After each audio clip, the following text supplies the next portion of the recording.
ઝઘડિયા તાલુકાના ભાલોદ રાજપારડી અને ઝઘડિયા ખાતે રામનવમી પર્વની ઉત્સાહભેર ઉજવણી કરવામાં આવી હતી।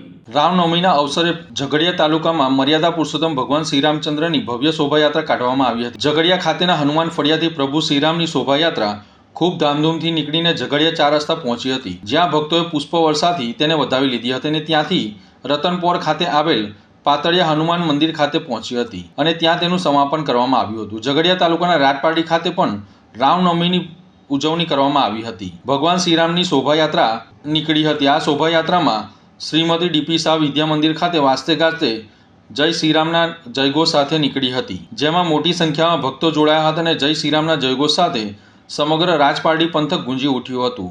આ શોભાયાત્રા રાજપારડી બજારમાં રહી ગામમાં ફરી હતી અને પીપલેશ્વર મહાદેવ ખાતે તેનું સમાપન કરવામાં આવ્યું હતું। આજે આપણા રામનવમી નિમિત્તે ભવ્ય શોભાયાત્રા રાજપારડી ગામના તમામ યુવાનો દ્વારા નીકળી રહી છે। રાજપારડી ડીપી શાહથી નીકળી અને પીપલેશ્વર મહાદેવ મુકામે પહોંચશું।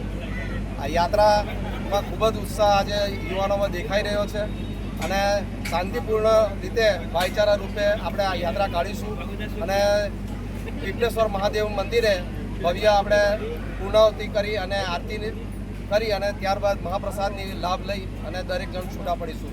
જય શ્રી રામ। જય શ્રી રામ। આજ રોજ 26/3/26ના રોજ રામનવમી નિમિત્તે રાજપારડીના સમગ્ર હિન્દુ ભાઈઓ તથા યુવાનો દ્વારા રામનવમીની શોભાયાત્રાનું આયોજન કરવામાં આવેલું છે। ભવ્ય શોભાયાત્રા રાજપારડી હાઈસ્કૂલ પરથી નીકળી અને સમગ્ર ગ્રામમાં ફેરવી અને ત્યારબાદ પીપલેશ્વર મહાદેવ મંદિરે મહાઆરતીનું આયોજન કરવામાં આવેલું છે। મહાઆરતી પૂર્ણ થયા બાદ સમગ્ર ગામ માટે ભંડારાનું આયોજન કરવામાં આવેલું છે। એનો સૌ ભક્તજનો અને બધા લાભ લે એ રીતના સમગ્ર આયોજનને બધાના સહકારથી સંપૂર્ણ સફળતા મળે